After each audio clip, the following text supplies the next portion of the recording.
کر لیتے ہیں 9 مئی والے سانحے کی، کیونکہ فیصلہ آیا ہے گجرانوالہ کینٹ میں کے ارد گرد جو توڑ پھوڑ کے واقعات ہیں، 51 لوگوں کو 5-5 سال کی سزا سنا دی گئی ہے، قید کی سزا. باقاعدہ طور پر انصاف کی فراہمی والا سلسلہ جو ہے وہ شروع ہو گیا ہے، ملزم سے مجرم تک کا سفر. مجھے یاد ہے پی ٹی آئی بھی کہا کرتی تھی کہ اگر واقعی میں کوئی ملوث ہے تو اسے سزا دیں، اسے مجرم بنائیں، ملزم بنا کر نہ رکھیں. آپ کے خیال میں یہ جو قدم آج اٹھا ہے عدلیہ کی طرف سے، اس کو آپ کیسے دیکھتے ہیں؟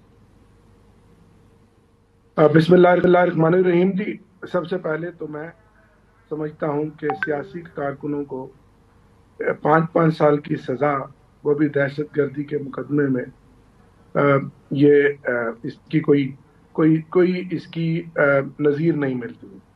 اور آپ سب جانتے ہیں کہ آج جو خط کی بات آپ نے کی اور جو عدالتوں کے جو حالات ہیں، اور جب 6 ججوں نے خود کہہ دیا کہ ہم پر پریشر ہے اور ایگزیکٹو کی مداخلت ہے اس سارے سسٹم میں، تو اس سزا کو میں اسی طرح دیکھتا ہوں جس طرح کے پہلے بھی سزائیں اس ملک میں پریشر میں آ کے ہمیشہ سے عدالتیں دیتی آئی ہیں.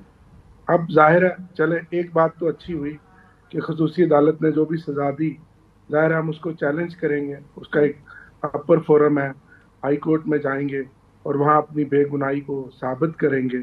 اور مجھے امید ہے کہ یہ سزائیں جو جن حالات میں دی گئی ہیں اور جن پریشر میں دی گئی ہیں، وقت نے ماضی میں بھی یہ ثابتہ کیا ہے، سابقہ دور حکومت میں یا سابقہ حکومتوں میں یا مارشل لاؤں میں جب بھی کسی پولیٹیکل ورکرز کو اس طرح کی سزائیں دی گئی ہیں، وہ سزائیں ہمیشہ عامر صاحب I'm sorry I'm cutting you short، لیکن آپ کہہ رہے ہیں جب بھی عامروں کے دور میں، جب بھی ڈکٹیٹرشپس میں یہ کام ہوا ہے، لیکن ابھی تو جمہوریت ہے نا، ابھی تو جمہوری حکومت ہے، ابھی تو وہ پارٹیز حکومت کے اندر ہے جو کہ جمہوریت کی علمبردار بھی رہی ہیں. تو آپ اس ٹائم کو عامروں کا دور کہہ رہے ہیں. اور دوسرا let me show you another side of the coin. There are always two sides to the coin. دوسرا سائڈ کوئن کا یہ جمہوریت سے، جی میں جمہوریت سے، اس نام نہاد جمہوریت سے آمریتوں کے دور کو زیادہ بہتر سمجھتا ہوں، اس نام نہاد جمہوریتوں سے. اچھا، دوسری طرف وہ آمریتیں تھیں تو کم از کم وہ کلیئرٹی تو تھی نا کہ جناب اس میں ہمارے جو بنیادی حقوق ہیں، آئین ہے، قانون ہے، وہ محفوظ نہیں ہے اور وہ سسپینڈ ہے، آئین بحال ہے. تو آج کون سا آئین بحال ہے، کون سا قانون ہے، کون سا رول آف لا ہے؟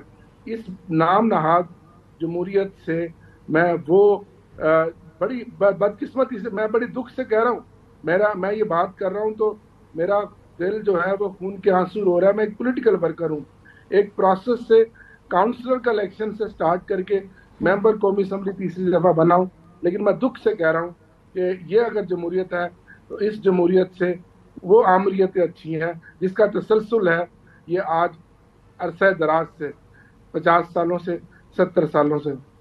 لیکن وہ کیا کہتے ہیں کہ نجات دیدہ و دل کی گھڑی نہیں آئی، چلے چلو کہ ابھی وہ منزل نہیں آئی.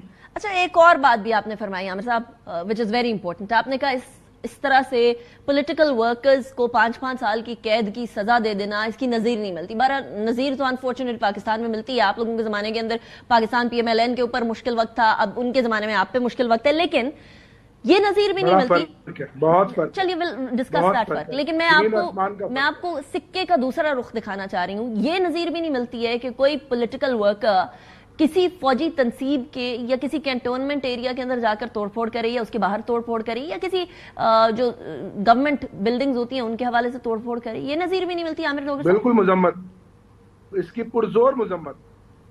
پبلک پراپرٹی ہماری ہے، فوج ہماری ہے، فوجی تنصیبات ہمارے ہیں، ادارے ہمارے ہیں، ان کا احترام لازم.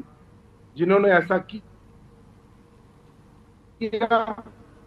بالکل کوئی دوسری رائے نہیں، اس کی پرزور مذمت اور اس کی جو سزا قانون میں دی جاتی ہے وہ ضرور دینی چاہیے. لیکن اب میں بات کروں گا تو پھر بات دور تک چلی جائے گی. میں نہیں سمجھتا کہ اتنی بڑی تعداد میں اتنی ہیوی ڈوز پولیٹیکل ورکرز کو دینا یہ مناسب نہیں ہے. ریاست ماں ہوتی ہے اور ماں اپنے شہریوں کو ڈھانپتی ہے، ان کے سر پہ ہاتھ رکھتی ہے. یہ قوم پہلی بڑی زخم خوردہ ہے. مہنگائی کی چکی کے تلے پسے ہوئے ہیں لوگ. صبح سے لے کے شام تک لوگوں کے چہرے رونقیں اڑ گئی ہیں. لوگ بجلی گیس کے بلوں مہنگائیوں سے تنگ ہیں.